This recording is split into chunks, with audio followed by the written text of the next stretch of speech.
Hello and welcome back to my channel ElleHistory. This is a Once Upon a Woman video, and this time it is on one of the most overshadowed historical figures of the French Revolution. When you think of the French Revolution, you think of Louis XVI of France, you think of Robespierre, you think of Danton, when actually one of the most important and impactful political actors was a woman. Her name was Olympe de Gouges. Olympe is fearless, determined, a free spirit. She's never afraid of speaking her truth. She's never afraid of being her own free woman. Olympe was born on the 7th May 1748 in Montauban, the southwest of France, from a bourgeois family. She was executed by the guillotine on the 3rd November 1793.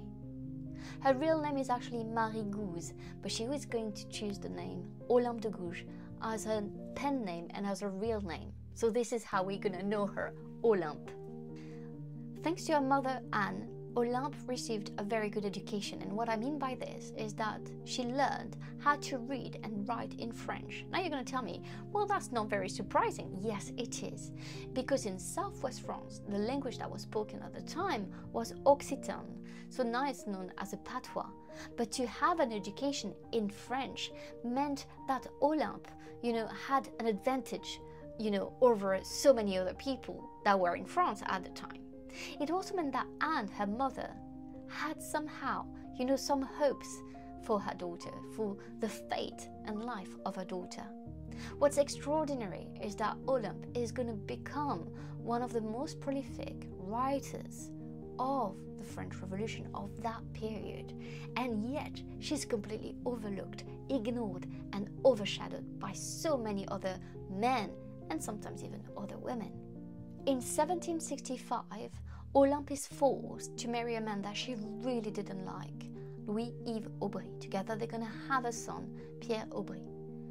Fortunately for her, and really unlucky for him, he died within the first year of their marriage. When he died, she chose to never marry again, and instead she took lovers. One of the most, and sometimes you have relationships that really change your life, and for Olympe, it is with a very wealthy businessman from Lyon. His name was Jacques Beatrix de Rosière. Beatrix decided to fund Olympe, and he paid for her to move to Paris and to follow her dreams to become a writer. Olympe published her first novel in 1784, and then she became a very prolific playwright right after that. In her plays, she's a political activist for women's rights, and she spoke very loud against slave trade and slavery. In 1785, she wrote the play L'Esclavage des Noirs, and it was staged at the very famous Comédie Française.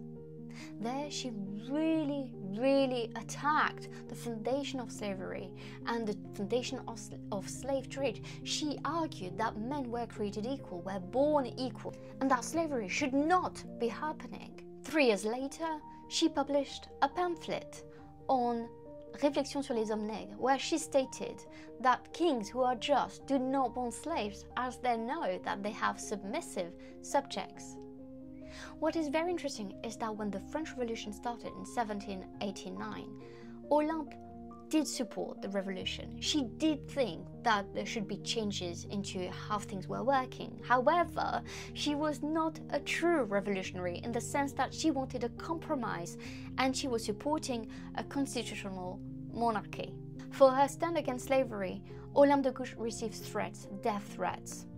And she said, "I am determined to be a success, and I'll do it in spite of my enemies." The more Olympe was criticized, the more she was attacked, the more she was going to write for what she believed was the truth, for what she believed needed to be denounced in the public sphere. And for that, she's a true political activist. Olympe is known for writing in 1791 a direct response to the Declaration of the Rights of Man and of Citizen, and instead she wrote the Déclaration des droits de la femme et de la citoyenne, the Declaration of the Rights of Women and of the Female Citizen. In that pamphlet, she clearly said, a woman has the right to mount the scaffold. She must possess equally the right to mount the speaker's platform. Olympe really believed in the power of women. She believed that women were equals to men. And following her pamphlet on the rights of women, she also wrote what she called Contract Social, which was a pun with the social contract of Jean-Jacques Rousseau.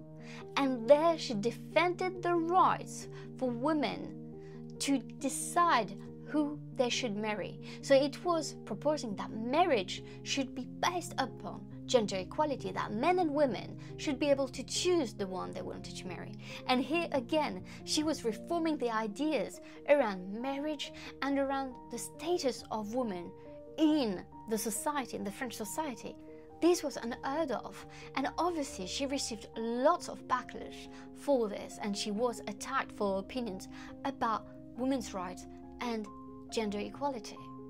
Olympe opposed any kind of violent acts and opposed the capital punishment. She was against the execution of the king, mostly because she was also for a constitutional monarchy, but also because she could see that what was happening in the French Revolution was a step too far in the way that she did not trust the people who were going to be in charge. She became an advocate against what was happening in the reign of the terror and what was happening with Robespierre. In 1793, she was denouncing in a pamphlet the acts of bloodshed that the Republic was doing in the name of liberty, in the name of freedom.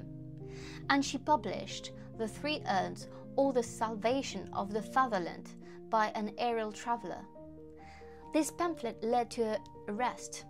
She was saying, now is the time to establish a decent government whose energy comes from the strength of its laws. Now is the time to put a stop to assassinations and the suffering they cause. She wanted to put an end to the bloodshed that was happening in France at the time, and for that she became a public enemy of Robespierre and what he was trying to achieve. Olympe spent 3 months in a jail without any legal representation. They were trying to humiliate her and to tell her that because she was so good with words and she had published so much, she should be able to represent herself. In the end, Olympe was left with no one to defend her, and she was executed by guillotine on the 3rd November 1793. An anonymous Parisian remembers the way it happened. Yesterday at 7 o'clock in the evening, a most extraordinary person called Olympe de Gouges, who held the imposing title of Woman of Letters, was taken to the scaffold. She approached the scaffold with a calm and serene expression on her face, and forced the guillotine's furies, which had driven her to this place of torture, to admit that such courage and beauty had never been seen before. That woman had thrown herself in the revolution, body and soul. But having quickly perceived how atrocious the system adopted by the Jacobins was, she chose to retrace her steps. She attempted to unmask the villains through the literary productions which she had printed and put up. They never forgave her, and she paid for her carelessness with her head. Olympe de Gouges was a force to be reckoned with, and we need to remember her for the woman she was. She was a true activist for women's rights, and she was a true abolitionist. And for that, we need to shed light on her writings and on her works, and I hope that she has a better and stronger legacy. I hope that in this video, now that when you think about the French Revolution, you will think about Olympe de Gouges. Thank you so much for watching, and don't forget to give a thumbs up if you like that video and to subscribe. I'll see you in the next video on Once Upon a Woman. Thank you. Bye.